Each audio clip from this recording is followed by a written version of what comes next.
nasalubong kanina mga kabayan na mag-asawa, may dala po silang kalakal. So, binalikan po natin sa mga kabayan. Titinan natin kung maabutan natin, no?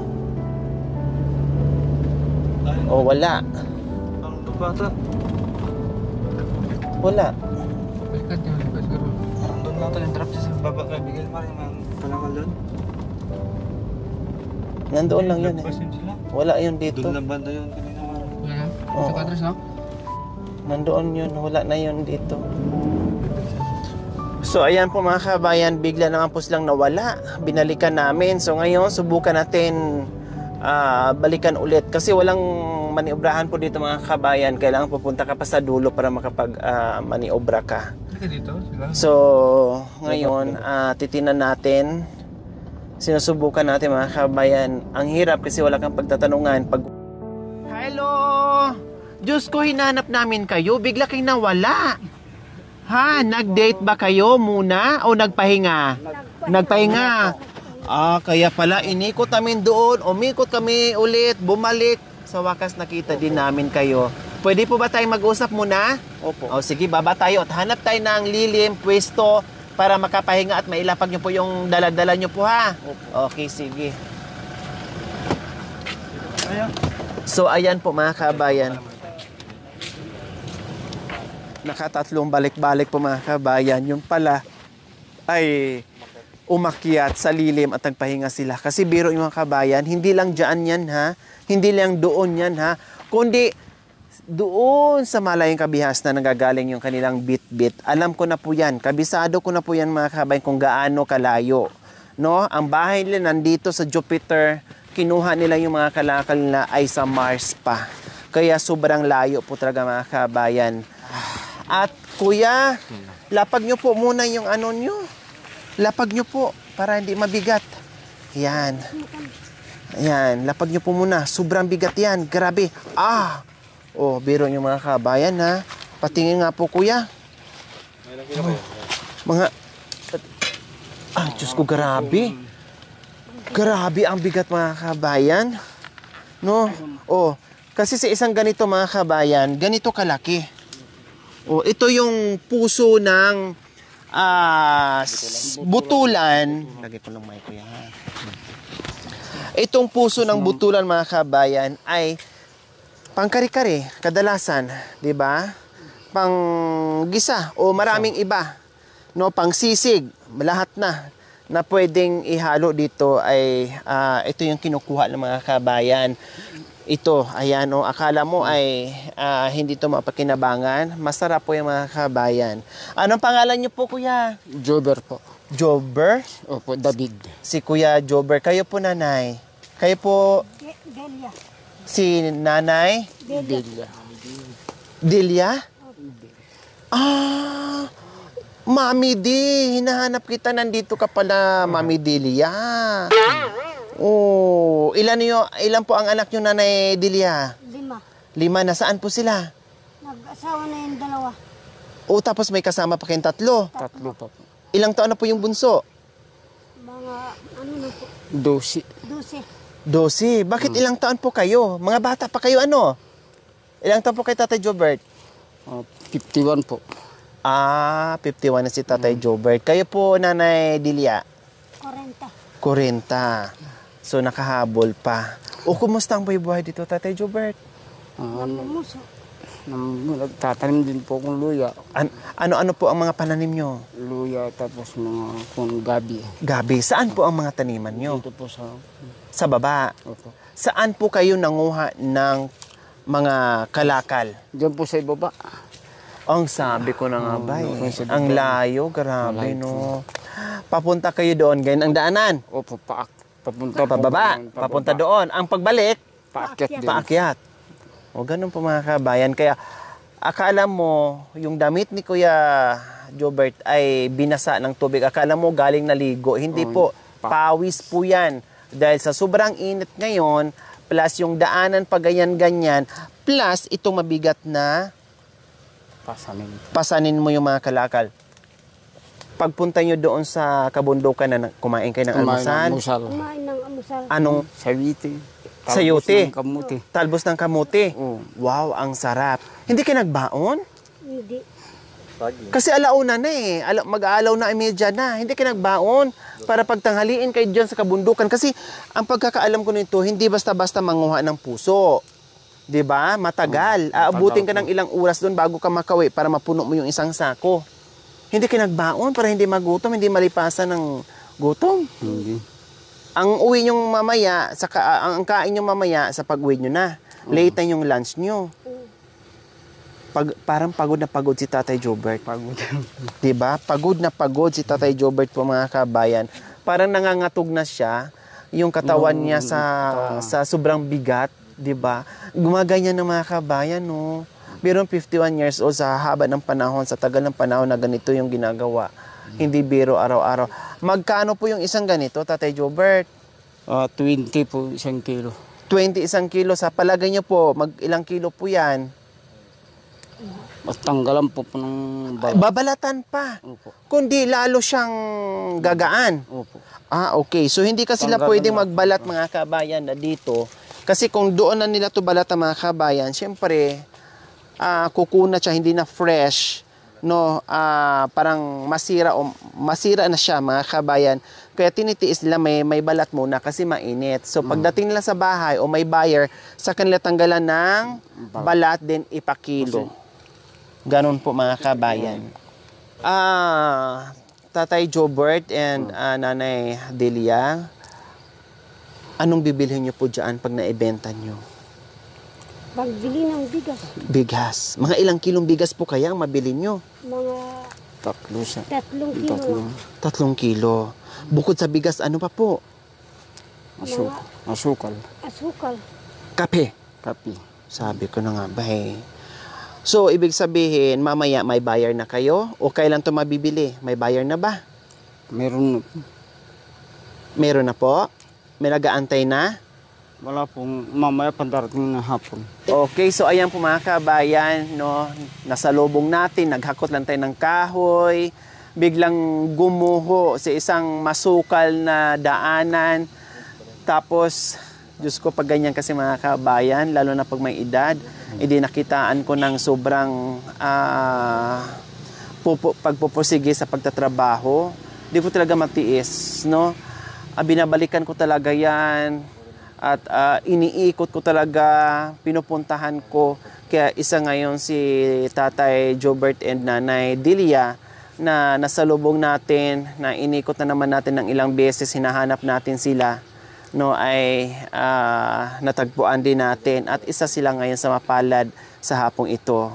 Okay, sige.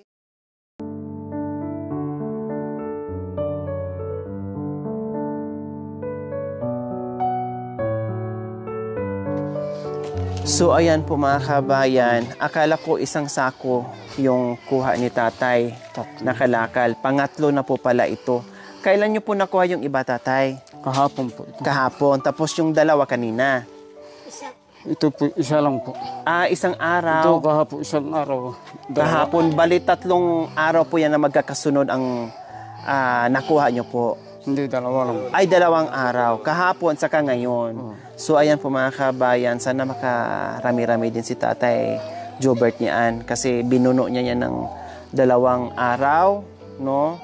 At mukhang mas malalaki ngayon ang nakuha niya. Mas mabigat at malalaki.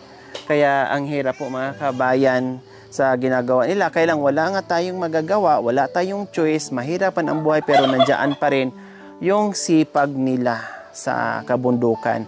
Ibig sabihin, ayaw nilang magutom, gusto nila meron silang pambili nila ng pagkain, no? At nagtsatsaga kasama sa nidpuwersa ang mag-asawa sa paghanap ng kalakal. Okay, sige, kain po muna kayo, kuya. Sige, dumaan sila dito, mga kabayan, no? Kasi nga kakain po sila, makikikain po muna sila. Okay, sige. Kain po muna sila habang sinasalang yung kanin. So, magkape muna sila. Kasi alam natin, gutom na gutom, mabigat yung dala. Para kahit papaano ay maibsan yung gutom, mga kabayan. So, kape muna sila. And then after, pag naluto na yung kanin, kakain na lang po sila ulit, mga kabayan. Okay, so dito po ni Nanay Delia. Kasi matagal-tagal pa yung kanin mga kabayan bago maluto. O, para malamanan yung tiyan. Dahil ang agang umalis, tapos anong oras na, wala pang tanghalian. Pagod na pagod ang dalawang mag-asawa. Kape muna. Ang kubon. Oh, nakasmile kanina. Nakasimangot si nanay. Hindi maka-smile kasi pagod. Ngayon may kape, yung kudi ang ganda na ng smile. Kasi ang kape, karugtong nila ng buhay yan eh. Hindi baling kunti na lang yung kanin basta may kape. Saka asukal, ayos na. Masaya na po sila mga kabayan. Oh, sige. Dito po kayo tayo. Yan. Opo po kayo dyan. Kain ka ng biskwit. Ang kubon.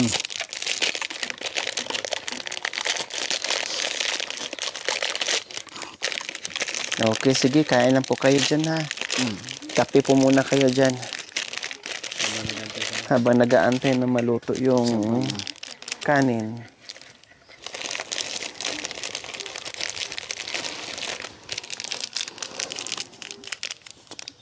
Wala kapoy. Ako na makapoy ito lang. Kapitan. Naka-apa ka siguro. Ang kapoy. Magkakape na tayo. Sige po. Salamat. Mga anong oras po kayo umalis kanina, tay? Nay? Mga anong oras po kayo umalis ng bahay? Namuso. Ang alas 8 na po. Alas 8 ng umaga. 8, 9, 10, 11, 12, 1, 2, 7 hours halos ang paghahanap nyo ng puso sa kabundukan. 7 hours.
Tatay Jobert and Nanay Delia, ito, hindi mo na kailangan magpakapagod para makabili ka ng bigas.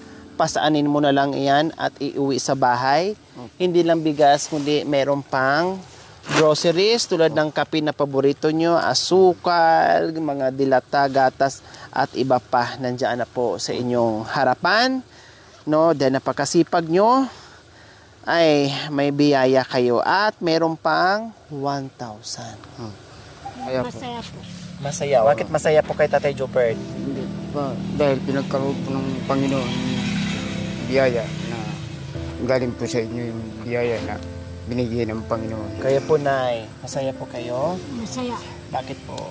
Kasi pinapagkaloob ng Panginoon na binigay ng Panginoon yung biyaya para sa bigyan ka ng Panginoon ng biyaya. Yung mga bata nag-aaral para mayroon pong pagkain ng mga bata. Kaya nag-aano kami ng mga puso para mayroon pong pantostos sa mga bata. Kahit nag-aaral sila, mayroon binibigay sa kanila yung kaon, pagkain. Kaya kaming mag-asawa, naghahanap ng buhay para mayroon ibigay sa mga bata para makapag-aral sila sa eskwela. Tama po yun. No? Ako'y nahabag sa sinabi ni nanay. Tama po yun. No? Kahit gaano kahirap, tinitiis nilang mag-asawa, bumaba, umakyat sa kabundukan para makahanap ng kalakal. No? Dahil sinisikap nila sa hirap ng buhay, sinisikap po nila mga kabayan na makapag-aral po yung kanilang mga anak. Kasi alam nila, damanan nila yung buhay may asawa, buhay may pamilya, buhay na ganitong sobrang hirap. Kaya nagsisipag sila na kahit papaano makapag-aral at mabigyan nila ng magandang kinabukasan yung kanilang mga anak po mga kabayan. Kaya sila, todo tiis. Kaya ito, sabi niya, ay malaking tulong na po sa kanila dahil ito lang yung hanap buhay nila tapos may umaasang 3 anak na nag-aaral at pinapakain nila. Tama po yun, Nanay Delia and Tatay Jobert, yung ginagawa nyo na kahit gaano kahirap yung buhay, huwag kalimutan, paaralin yung mga bata kahit papaano ay makapag-aral sila ng high school man lang para hindi sila maiiwan o makapagtrabaho sila ng maayos-ayos na hindi matulad yung buhay nila kung anong buhay nyo po ngayon. O dyan ako naantig, dyan ako na-amaze na yung bang hindi hadlang yung kahirapan sa mga magulang na gusto makapag-aral yung mga anak nila, mabigyan ng mga magagandang nabukasan. Tama po yun. So, ang ginagawa nyo ay naghahanap. Anong hinahanap nyo po? Naghahanap? Naghahanap ng Puso.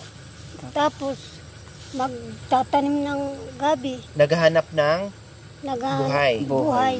Huwag kayo maghanap ng patay, ha? Maghahanap kayo ng buhay, ha? Pinatatawa ko kayo kasi kanina hindi na kayo makatawa eh. Lalo na si Tatay Jobert. Nakaganon na siya, oh. Hi! Ganun na. Hindi na talaga. As in, pagod na. Halos bibitaw na pero nandoon pa rin. Pinipilit pa rin humakbang yung mga tuhod. O ngayon, ay pinatawa natin. Nabusog pa sa kapay. Pinatawa pa natin. O at least nakasmile, tumawa. Hindi yung puro seryoso. Bagungutin tayo sa puro seryoso mga kabayan. No? Ang buhay ay sobrang hirap. Kaya ako, dito pag umakyat sa kabundukan, alam kong buhay na dito. Hindi ako pupunta dito para mag-iyakan kami. No? Masisikip na nga yung puso nila sa buhay-buhay na hinaharap nila araw-araw. Tapos sa akyat tayo, magdala pa ng problema. Kailangan pasiyahin natin. Tulungan natin silang sumaya at magbigay ng kahit paano ay munting pagmamahal para sa kanila. Hindi tayo magbibit ng problema. Saya lang, good vibes, okay? Maraming salamat po sa walang sawang pagmamahal. Ma'am Terry Fields from Louisiana, USA. Maraming salamat po sa inyong ginito ang puso. Nawa ipagpalain po tayo ng Panginoong Diyos araw-araw. Nawa ibigyan po tayo ng mahabang buhay pang sa ganoon. Marami pa tayong matulungan na gaya nila. Sa mga kabayan, huwag niyo pong kalimutan, pakishare at subscribe sa aking YouTube channel, Lori Aquino Talita. Maraming salamat po. God bless us all. Bye-bye, Tatay Jobert and Nanay Delia.